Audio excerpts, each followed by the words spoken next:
My daughter-in-law served tea to every soul in the church hall except me.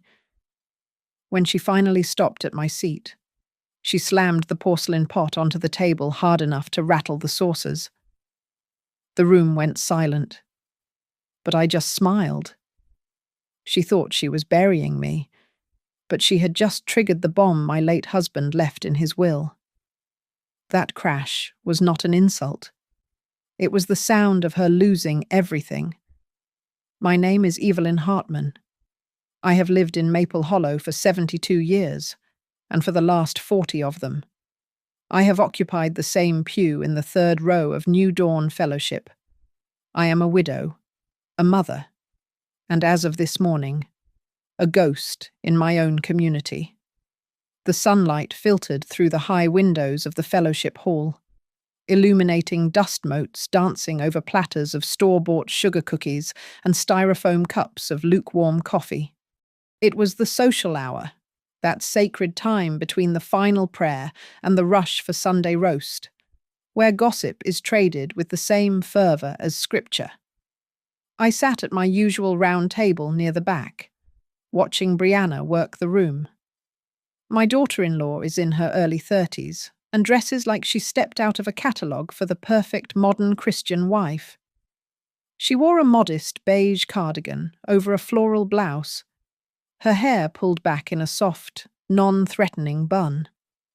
She laughed at Pastor Miller's jokes, touching his arm lightly, her smile radiant and practiced. To the untrained eye, she was the picture of devotion and grace. But I knew better.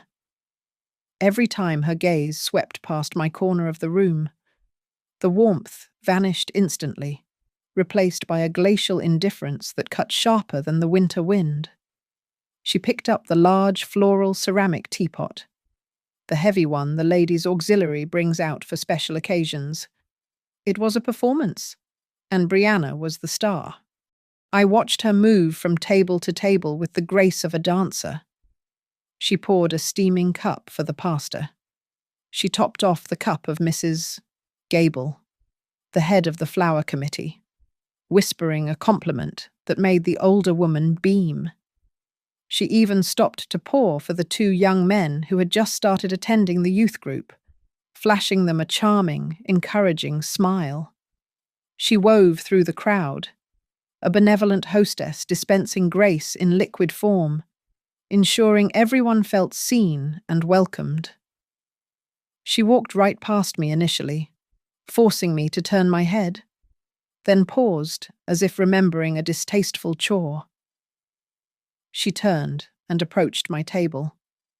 I straightened my back, resting my wrinkled hands on the white tablecloth. The chatter in the room was a low hum, a comfortable background noise that I had known all my life. Brianna stopped directly in front of me. She did not lift the spout. She did not offer to pour. Instead, she lifted the heavy pot a few inches and brought it down hard onto the table. The sound was violent and sharp, like a gunshot in a library. The impact rattled the empty china cup in front of me, sending it dancing in its saucer. Brown liquid sloshed out of the spout, staining the pristine white cloth. The room went dead silent. The hum of conversation was severed instantly. Brianna smiled, but it did not reach her eyes. Her voice was loud, pitched perfectly to carry to the back of the room. "Oh, Mother," she said, her tone dripping with a sickly sweet concern that tasted like poison. "I almost forgot. The doctor said we need to watch your caffeine intake. You know how confused and agitated you get when you are overstimulated. Best to keep you on water today, for everyone's peace of mind." She left the pot there, a barrier between us, and turned away. For a heartbeat. Nobody moved. I saw Mrs. Gable giggle nervously and look down at her shoes, pretending she had not seen a thing. The pastor suddenly found something very interesting on the ceiling. A few people pulled out their phones, desperate to avoid eye contact with the humiliated old woman. Only one person, a young girl from the choir with dark braids whom I did not recognize, narrowed her eyes and watched me with intense focus. I did not cry. I did not gasp. I did not throw the tea in her face, much as I wanted to. I simply reached out and steadied the rattling cup. I looked at my hand. It was perfectly still. Not a single tremor betrayed me. They thought I was shocked. They thought I was beaten. But they did not know I had been waiting for this. I had been steeling myself for weeks, anticipating the moment Brianna would feel confident enough to strike in public. They thought this was just tea and cookies after worship. I knew better. This was the first hearing in a long, painful trial. The only difference was that the only judge who truly mattered was sitting right inside my head, and the verdict was already being written. The brown stain spreading across the white tablecloth drew me back into the past, to a time before silence was a weapon and tea was just a drink. I remembered being 22 years old, sitting behind a metal desk at Northbridge Systems. I was a payroll clerk then, sharp with numbers and quick to spot a discrepancy in a ledger. Frank was not a man of ledgers. He was an electrician, a man of wire and current, who came in to fix the fluorescent lights that hummed too loudly above my head. He had rough hands and a smile that made the office air feel less stale. He did not have a college degree, but he had a kindness that felt more solid than the concrete foundation of the building. We married 6 months later in the backyard of my parents' house. There was no catering crew, only a buffet table groaning under the weight of potato salad and roast chicken prepared by my aunts. I baked our wedding cake myself, 3 tiers of vanilla sponge with lemon curd, because we needed to save every dollar for a down payment. I remember Frank holding my hands, his palms calloused against my smooth skin, making a promise that seemed unnecessary at the time. He told me that he would work until his back broke before he ever let me wither away in a state-run nursing home. It was a strange vow for a young man, but Frank had seen his own grandmother forgotten in such a place, and the memory haunted him. Then came Caleb. Our sun was the sun around which our small planets orbited. I remember the sleepless nights, the colicky cries that pierced the walls at 3 a.m. We were tired, always tired. For 5 years, I worked 2 jobs, balancing the books for a local bakery after my shift at Northbridge, just so we could pay the mortgage on our small 2-bedroom house. Frank eventually opened his own business, the Hartman Fix-It Workshop. It was a humble garage operation, but it was ours. I managed the invoices and taxes while Frank fixed everything from toasters to lawnmowers. Our life was made of small, hard-won joys.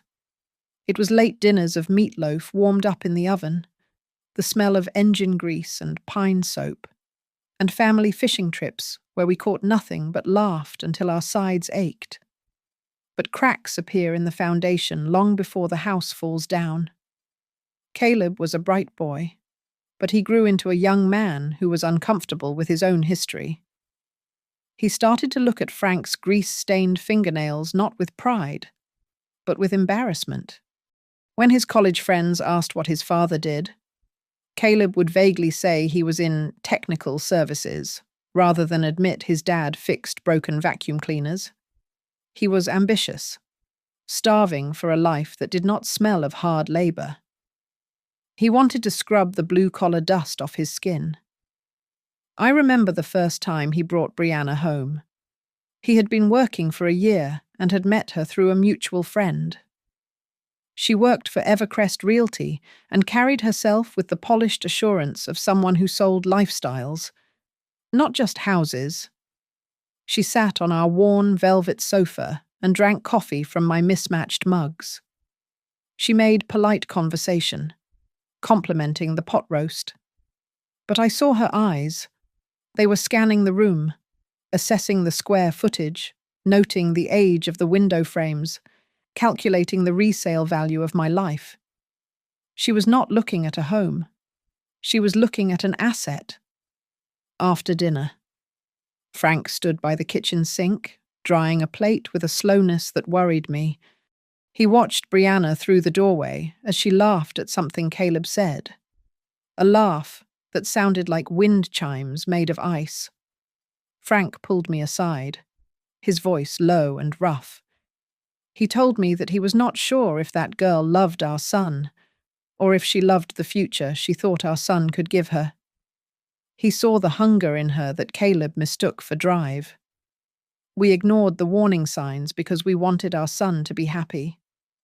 Then came the diagnosis. Frank was only 62 when the doctor found the shadow on his lung. The decline was fast and brutal. In those final, hazy months, Frank became obsessed with security. He would wake up in the middle of the night, gripping my hand, whispering about the house and the accounts. He made me promise not to let them sell the workshop too quickly.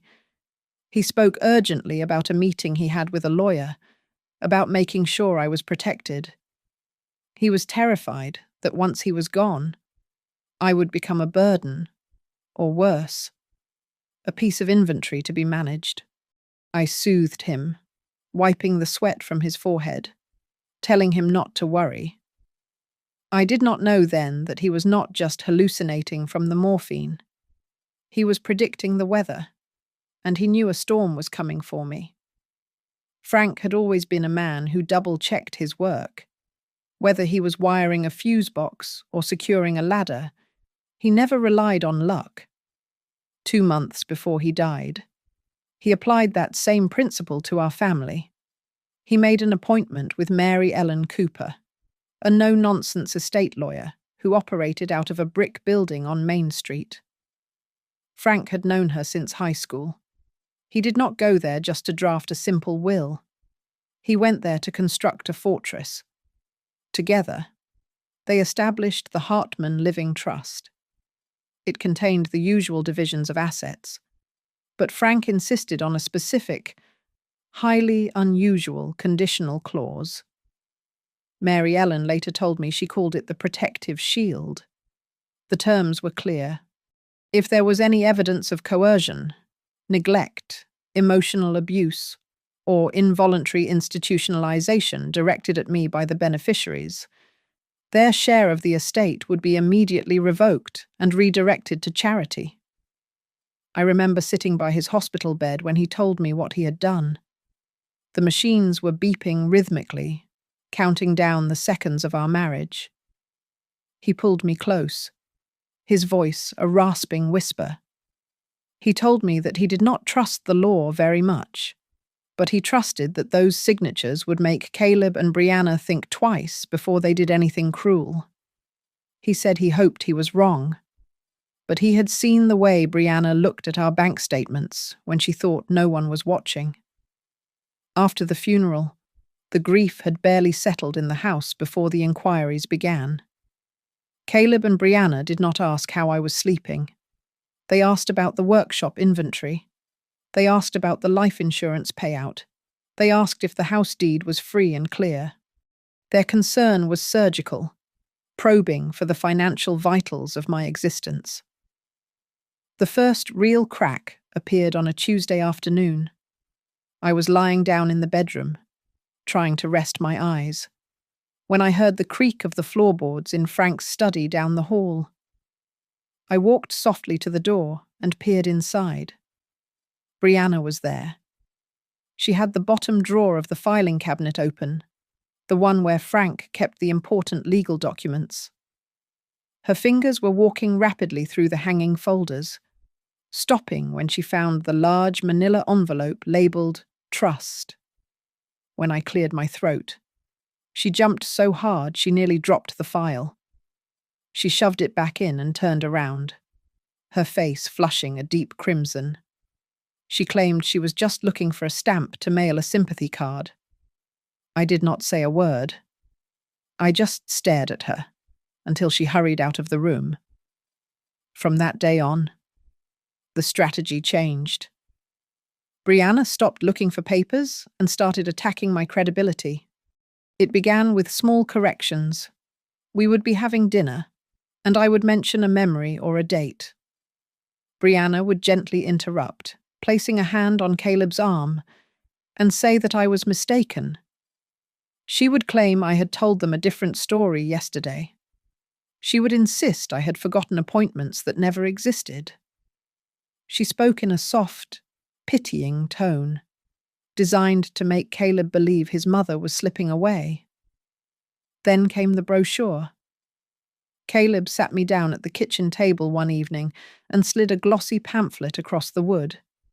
It was for a place called Serenity Heights, a premium senior care facility managed by a company where a friend of Brianna worked. He told me the house was too much for me to manage alone. He said they were worried about my safety. He mentioned the equity in the house could pay for a deluxe suite.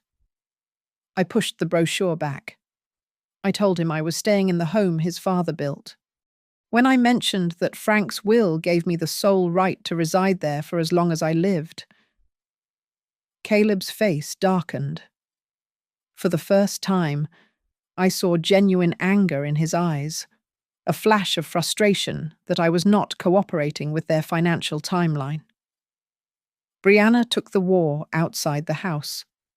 At New Dawn Fellowship, she began to curate her image as the long-suffering saint. During the women's prayer circle, she would ask for prayers for her mother-in-law, sighing heavily as she described how difficult it was to care for someone whose mind was wandering. She planted the narrative seed by seed. She told the choir director I was getting confused during hymns. She told the ladies' auxiliary that I was becoming aggressive at home. I began to notice the pitying looks from my friends. People started speaking to me slowly, using simple words, as if I were a child. I realized with a chilling clarity that I was being surrounded. Brianna was not just being mean, she was building a case. In the eyes of the community, I was becoming a liability, a senile old woman who needed to be managed, and she was the hero stepping up to take control. It was a perfect setup. If they ever decided to push for legal guardianship to force me into a home and seize control of the trust, they would have the whole town ready to testify that it was for my own good. The rain was hammering against the shingles, a relentless drumming that usually lulled me to sleep. But that night, the house felt alive with secrets. I was lying in bed, staring at the ceiling, when the voices drifted up through the floor vent. Frank had installed the heating system himself 30 years ago, and while it kept the house warm, the metal ductwork acted like a perfect intercom between the kitchen and the master bedroom. They thought I was asleep. They thought I was deaf. They were wrong on both counts. I heard Brianna's voice first. It was not the sugary tone she used at church. It was sharp, clinical, and terrifyingly organized. She was listing items like she was planning a grocery run, but the ingredients were the dismantling of my life. She told Caleb that she had spoken to her personal lawyer about filing for emergency guardianship. She said they needed more than just stories. They needed hard documentation. They needed a paper trail proving I was no longer capable of making my own decisions. Caleb sounded hesitant. I could hear the scrape of a chair against the linoleum, imagining him shifting his weight. He mumbled something about it feeling wrong, about me still being sharp enough to do the crossword puzzle every morning. Brianna cut him off instantly. Her voice dropped an octave, becoming cold and hard. She reminded him about the debt. She brought up the failed investment in that tech startup, a number that made my blood run cold. She said they were in a hole for over $150,000. She told him plainly that if I held on to the house until I died, they would lose everything they had. They needed to liquidate my assets now, not in 10 years.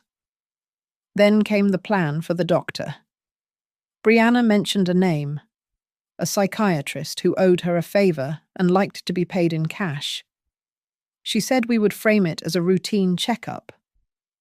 Once I was in the room, the doctor would ask confusing questions, rush me, and then write down the diagnosis they needed.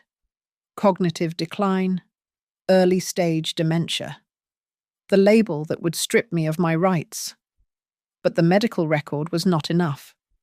Brianna said they needed the court of public opinion. She proposed using the church. She explained how they needed to manufacture incidents in front of witnesses. She talked about hiding my purse so I would panic, or whispering things to upset me right before the pastor walked by. So I would look irrational and angry while she played the soothing angel. I lay there, in the dark, my heart hammering against my ribs like a trapped bird. This was not just a disagreement. This was a conspiracy. They were not just waiting for me to die. They were actively trying to erase me while I was still breathing. My own son was downstairs, drinking coffee, and agreeing to a plan to gaslight his mother into an institution just to cover his financial mistakes. The door to my bedroom creaked open. I stiffened, fearing it was them, but a slender shadow slipped inside. It was Lena. My granddaughter was 16 years old, and in the dim light from the hallway, her face looked pale and frightened. She had been on the stairs. She had heard them too. She crept to the side of the bed, her eyes wide and wet with tears. She whispered, asking me what they were going to do to me. She asked if they were really going to take me away. I sat up and pulled her into my arms. She was trembling. I felt a sudden, fierce clarity wash over me, burning away the fear. I held her face in my hands and wiped a tear from her cheek. For the first time in my life, I felt a fire in my belly that had nothing to do with anger and everything to do with survival. I told her that they thought I was weak. I told her that they thought I was just an old woman waiting for the end. But I looked her in the eye and told her that I had lived through storms that her parents had never even dreamt of. I told her that now. It was my turn to prepare a storm of my own. The morning sun did not bring warmth. It brought clarity. I waited until the sound of Caleb's engine faded down the street and Brianna left for her yoga class before I made my move. I did not cry, and I did not pace the floor. Instead, I walked into Frank's study and unlocked the filing cabinet. I pulled out the Hartman Living Trust and the carbon copies of the will. I had read them before, of course, but always through a veil of grief. Today, I read them with the cold, analytical eyes of the payroll clerk I used to be. I scrutinized every subclause and footnote until I found what I was looking for. Later that afternoon, I met Mary Ellen Cooper in a small, nondescript office above a bakery on the edge of town, far away from the prying eyes of Main Street. She was older now, her hair purely white, but her mind was as sharp as a razor blade. I told her everything. I told her about the conversation in the kitchen, the threats of the nursing home, and the plan to declare me incompetent. Mary Ellen listened without interrupting, tapping a silver pen against her legal pad. When I finished, she opened the trust document to page 12. She pointed to a paragraph Frank had insisted on, one I had barely registered at the time. She called it the detonation clause. It stated clearly that any beneficiary found by a court of law to have engaged in coercion, emotional abuse, or the involuntary confinement of the primary trustee would automatically forfeit their entire inheritance. Frank knew, she said softly. But Evelyn, you need to understand something. A judge will not just take your word for it against a young, well-dressed couple who claim they are just worried about their confused mother. You need evidence. Irrefutable. Hard evidence. Let them dig their own grave, but you must be the one to hold the shovel. We need them to show their true faces on camera, or in front of witnesses who cannot be bought. I left her office with a mission. My first stop was an electronics store where I bought a small, digital voice recorder that could fit inside my pocket. But audio was not enough. That evening, when Brianna was out, I called Lena into my room, my granddaughter, who spent hours scrolling through TikTok, became my technical advisor. She showed me how to hold my smartphone so that the camera lens was unobstructed while appearing to just be holding it against my chest. She showed me how to dim the screen so no one would know it was recording. We practiced until my hand was steady and natural.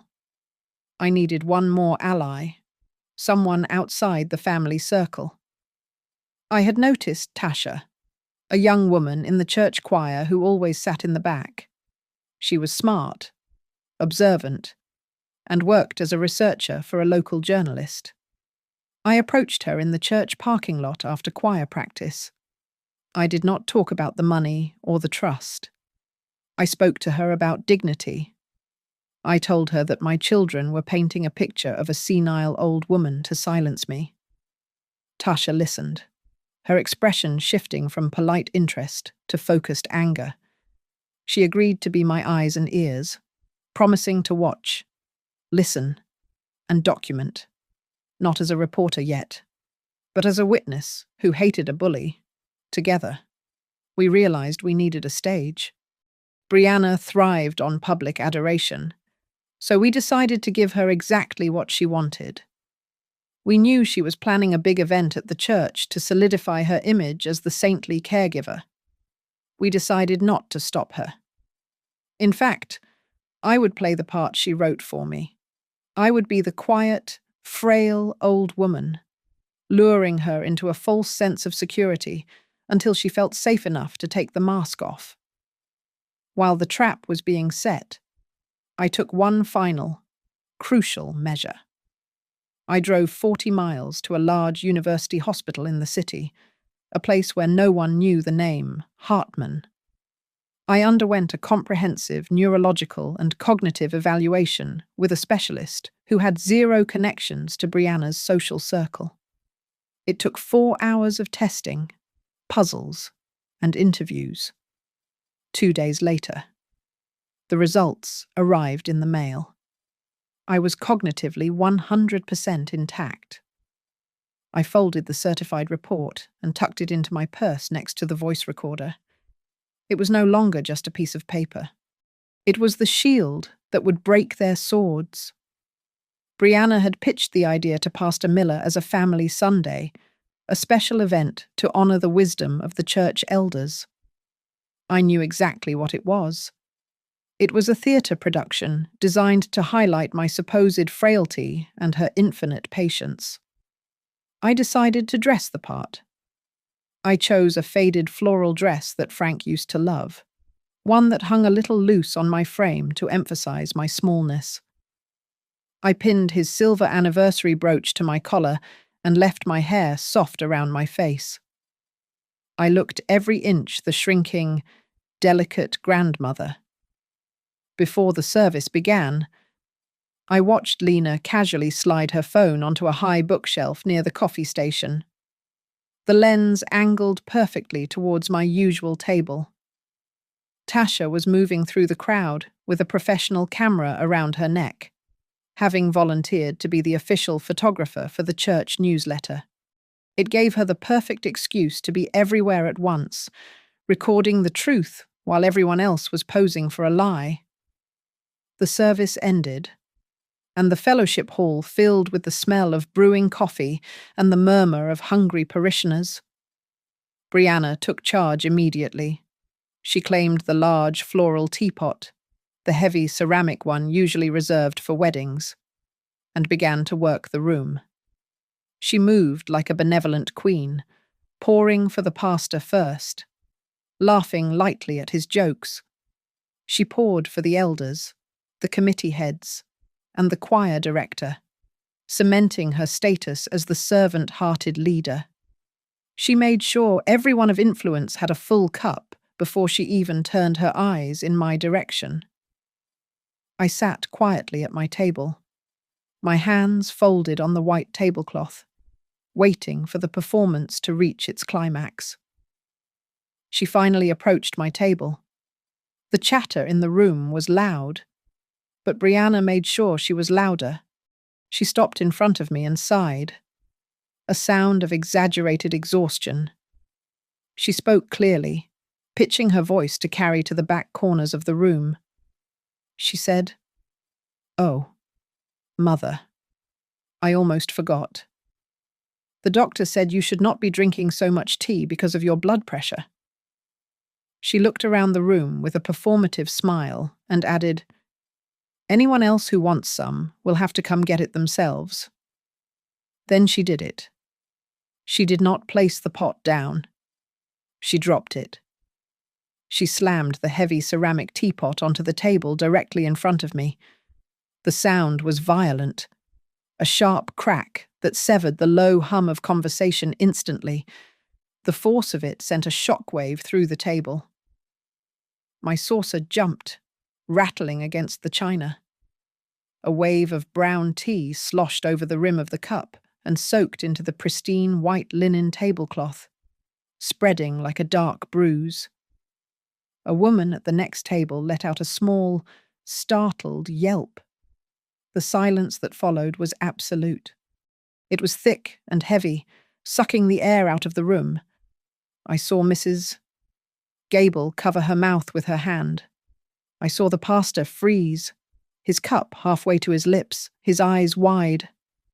Across the room, I could see lips forming the words, "Oh my God," though no sound came out. They were waiting for the explosion. They were waiting for the senile old woman to scream or cry. I did not flinch. I looked up, locking eyes with Brianna. I saw the flash of triumph in her gaze, the expectation that I would make a scene that she could later use against me. Instead, I moved with agonizing slowness. I reached for a paper napkin and deliberately dabbed at the spilled tea, watching the liquid absorb into the paper. Then, I lifted the heavy pot myself. My hand was steady, rock steady. I poured a stream of amber liquid into my cup, filling it to the brim. I set the pot down gently, the china making only a soft, civilized click against the table. I looked at her and spoke clearly into the dead silence. I said, "Thank you for reminding me who is truly serving whom here." The air in the room seemed to vibrate. I saw Brianna's smile falter, replaced by a flicker of genuine confusion. I glanced toward the bookshelf and then at Tasha, who had lowered her camera just enough to nod at me. I knew they had it all. They had captured the sneer on Brianna's face before she realized her mistake. They had captured Caleb looking down at his shoes, his face burning with shame. They had captured the shock of the congregation, the moment the mask slipped. I took a sip of my tea. It was bitter, but it tasted like the first drop of justice. I knew right then that I had just secured the star witness for my defense. By that evening, the narrative war had already begun in the digital trenches of the church prayer group. Brianna sent a long, emotional message to the Ladies of Grace chat, asking for prayers for her mother-in-law who had suffered a violent outburst during tea service. She claimed I had screamed and knocked the pot over in a fit of confusion, and that she had only been trying to protect the other guests. She was painting herself as the martyr again. She did not know that Lena had already uploaded the unedited footage to a private group chat with her friends. Within 2 hours, Tasha had forwarded that video to a contact at the Maple Hollow Chronicle. a reporter who had been looking for a story about elder abuse in trusted community institutions. The next morning, Brianna moved to the next phase of her plan with terrifying speed. She and Caleb told me I had a routine checkup with a specialist they had found, a doctor who could help with my stress. I agreed with a docility that seemed to unsettle them. I sat in the back seat of Caleb's sedan, clutching my purse, watching the familiar streets roll by. The clinic was small and smelled of antiseptic and stale coffee. The doctor, a man named Dr. Evans, who avoided making eye contact, ushered me into his office while Brianna sat close to me, acting the part of the concerned guardian. He wasted no time. He began asking leading questions, twisting my answers before I could finish them. He asked if I often forgot where I was. He asked if I felt angry for no reason. He was filling out a form as he spoke, his pen hovering over the box marked cognitive impairment. When he asked me what year it was, implying I might not know, I reached into my handbag. I did not pull out a tissue. I pulled out a thick, stapled document from the university hospital and a letter on heavy bond paper from Mary Ellen Cooper. I placed them gently on his desk. I told him that this was a comprehensive neurological evaluation conducted 48 hours ago by the head of neurology at the State University. I told him it certified that my cognitive functions were 100% intact. Then I pointed to the letter. I explained that my attorney had instructed me to inform him that any diagnosis contradicting these medical facts would be considered medical malpractice and fraud, and we would sue him for his license. Dr. Evans stopped writing. He looked at the university seal, then at Brianna, who was staring at me with her mouth slightly open. He turned pale. He muttered something about needing to be thorough, then quickly scribbled notes into my file stating that the patient appeared alert and oriented with no signs of decline. Brianna turned a shade of red I had never seen before, but she could say nothing. She stormed out to the car, leaving me to walk out with my head high. They did not give up. Desperation makes people sloppy. And that afternoon, they came to my house with a stack of documents. Caleb placed them on the kitchen table, his hands shaking slightly. He told me they found a way to lower the interest rate on the house, but they needed to refinance quickly. He said all I had to do was sign. I put on my reading glasses and looked at the top page. It was not a refinancing application. It was a quitclaim deed and a power of attorney transfer. I pushed the papers away and told them I needed a few days to read them. Brianna snapped. She slammed her hand on the table, echoing the violence of the teapot incident. She told me to stop being difficult. She said I was not clear-headed enough to understand the legal jargon and that I just needed to trust them before I lost the house to the bank. I stood up and walked to the counter where I had left Frank's trust documents. I turned back to them and read aloud from page 12. I read the clause that stated any attempt to coerce the primary trustee into signing over assets, or any attempt to seize control of the estate through manipulation, would result in the immediate disinheritance of the abuser. Caleb looked like he had been punched in the gut, but I was not finished. I looked at my son and delivered the final blow. I told him that his father had never fully trusted Brianna. I told him that Frank had inserted a secondary beneficiary clause. If Caleb and Brianna were disqualified due to abuse or coercion, the money and the house did not vanish. It would bypass them entirely and go into a locked trust for Lena, which she would control when she turned 21. I watched the realization hit Caleb. If he continued to listen to his wife, he would not just be fighting his mother. He would be entering a legal battle where his own daughter would be the opposing party.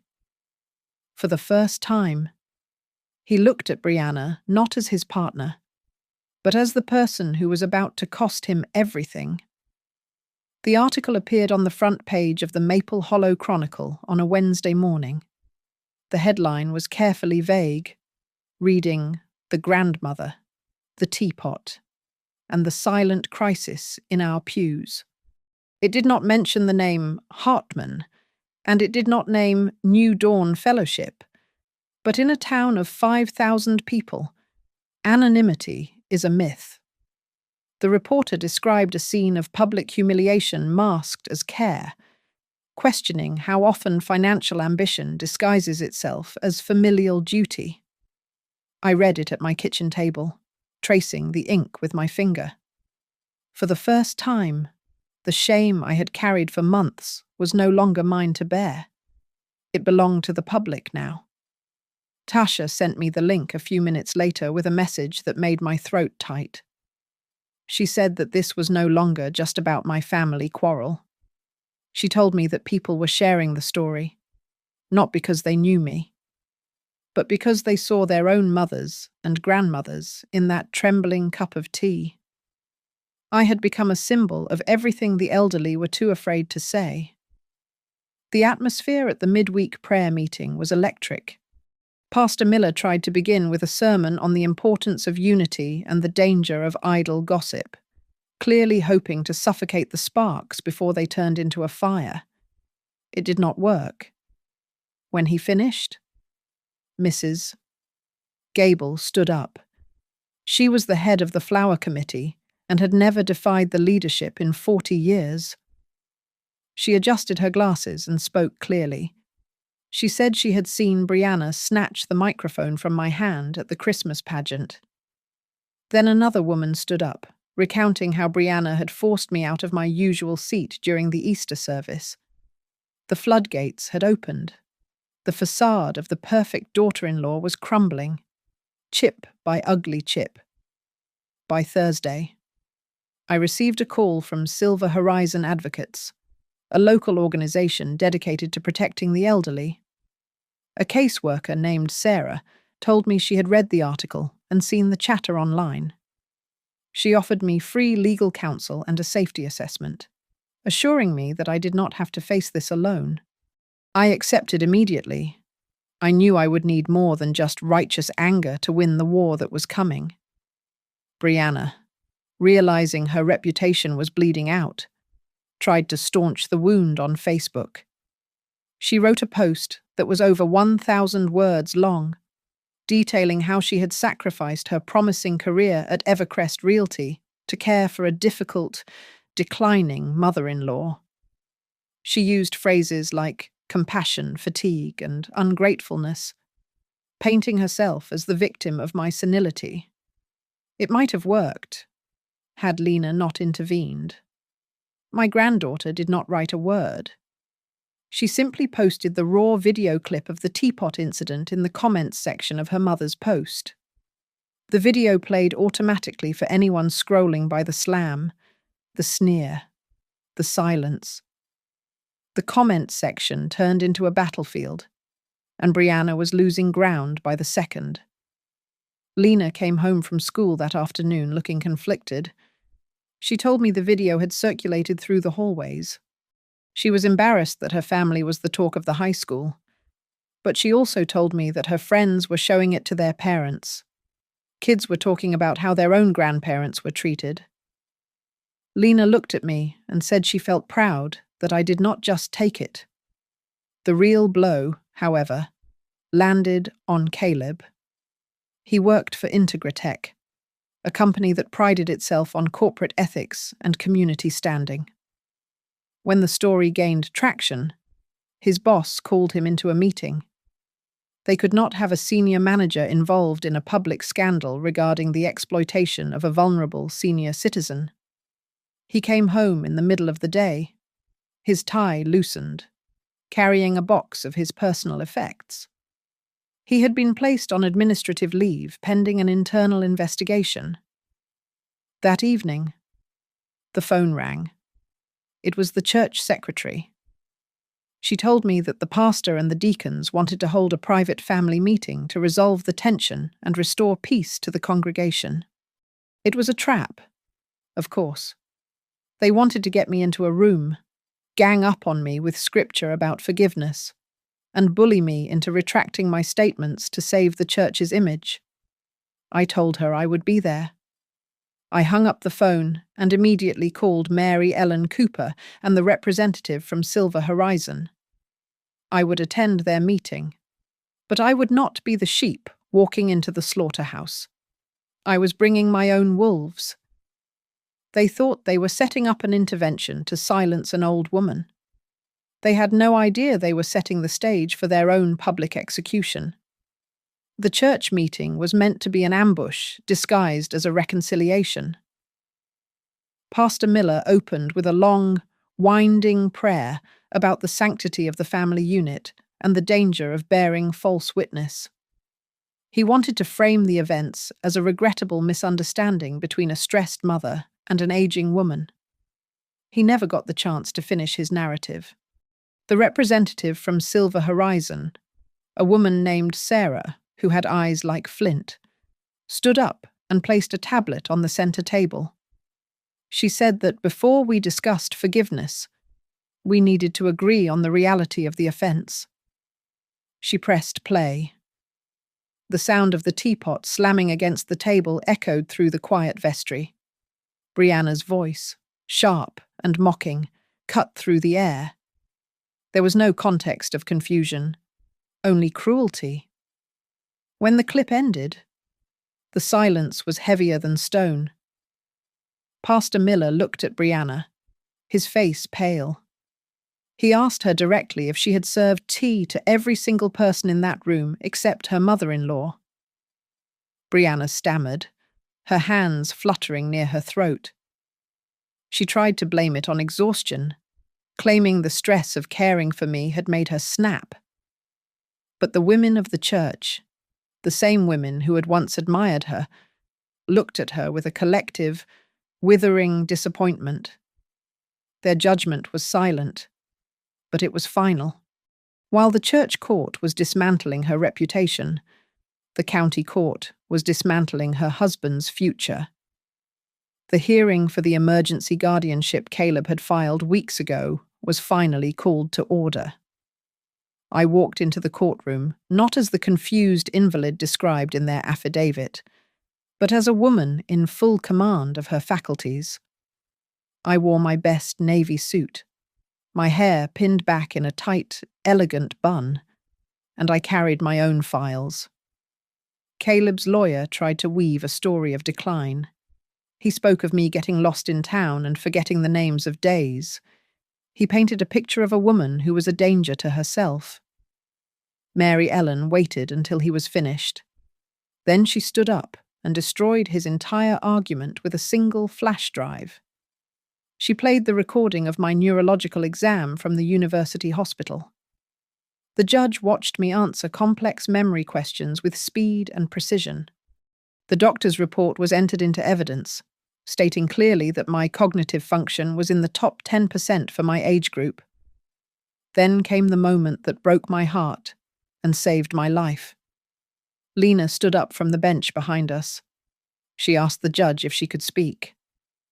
Caleb tried to shush her, but the judge beckoned her forward. My granddaughter, only 16 years old, stood before the court and wiped her sweaty palms on her jeans. She told the room about the conversation she heard through the vents. She told them how her mother had coached her to lie, instructing her to tell anyone who asked that I was screaming at night. A gasp rippled through the gallery. Mary Ellen did not let the momentum die. She projected a series of emails onto the court display. They were messages from Brianna to a real estate broker, dated 2 weeks prior, discussing a quick cash sale of my home. Beside them was the draft of the refinancing agreement they had tried to bully me into signing. The motive was no longer speculation. It was black and white greed. Then Mary Ellen delivered the death blow. She read aloud the detonation clause from the Hartman Living Trust. The words rang out in the courtroom. It stated that any beneficiary found to have attempted to coerce, manipulate, or involuntarily institutionalize the primary trustee would immediately forfeit their inheritance. Mary Ellen explained that by filing this fraudulent guardianship and attempting to force me out of my home, Caleb and Brianna had legally triggered their own disinheritance. The money they were so desperate to seize was now gone, redirected by Frank's own hand into a protected trust for Lena and a donation to charity. Caleb stared at the screen, his face draining of colour as he realised that in trying to steal the harvest, he had just salted his own earth. The courtroom was so quiet I could hear the hum of the air conditioning unit overhead.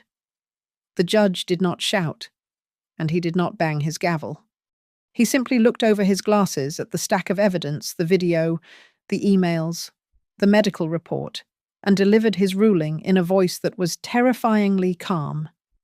He formally denied Caleb's petition for guardianship with prejudice, meaning they could never file it again. He stated for the record that I, Evelyn Hartman, was fully competent and capable of managing my own affairs. Then he paused and looked directly at Brianna. He said the court noted disturbing evidence of psychological manipulation and elder abuse, and he was forwarding the file to the district attorney's office for review. Then came the financial execution, based on the clear language of the Hartman Living Trust. The judge validated my motion to activate the penalty clause, because they had attempted to coerce me and strip me of my rights. Caleb and Brianna were immediately removed as beneficiaries. They would not see a single dime of Frank's hard-earned money.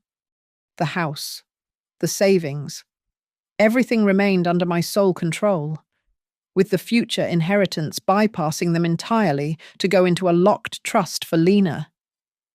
Brianna snapped. She stood up so fast her chair skidded backward. She screamed that it was just a cup of tea, that I was ruining their lives over a stupid beverage.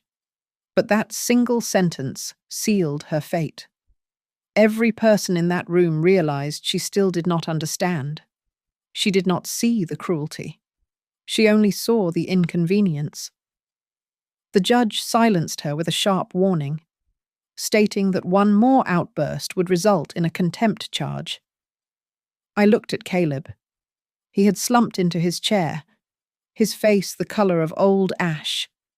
He looked at me, his lips moving silently, forming the words, "I am sorry."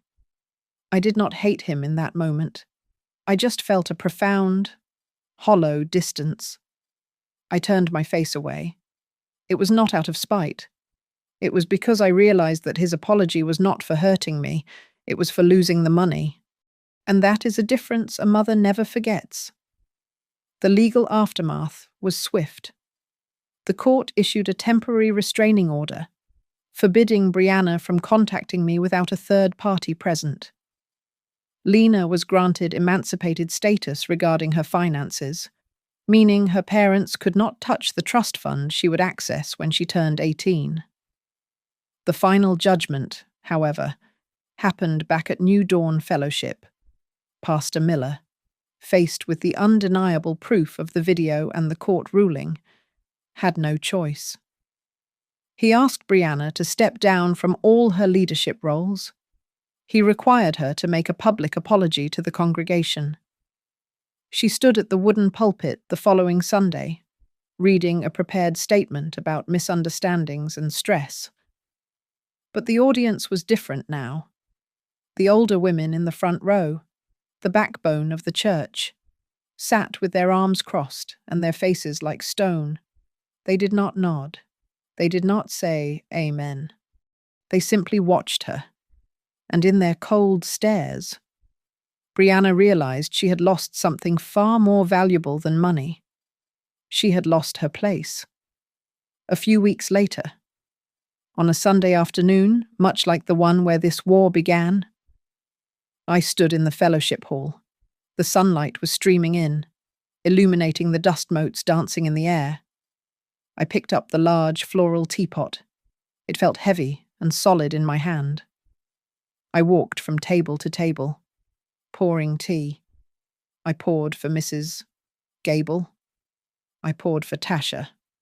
I poured for the young people in the choir and for the pastor. Then I walked to the table where Brianna used to hold court. There was an empty chair there now. I stopped. I placed the teapot down gently, not with a slam, but with a soft click. I did not pour a cup for the ghost of the woman who tried to erase me. I left the cup empty. I sat down next to Lena, poured my own tea, and took a sip. It was warm and sweet. I smiled at my granddaughter and thought to myself that on that terrible day, my daughter-in-law used a teapot to cross my name off her table. Today, I used the same teapot to cross her name out of my life. There are some tables we cannot walk away from, but we can always choose who gets to sit with us. And from now on, I will never let anyone else hold the pot that decides my value. Thank you so much for listening to my story. I would love to know where you are tuning in from. So please drop a comment below and share your thoughts on how Evelyn handled this situation. If you enjoyed this story, please make sure to subscribe to Grandma's Family Diary, hit that like button, and smash the hype button to help this video get recommended to more people who need to hear it.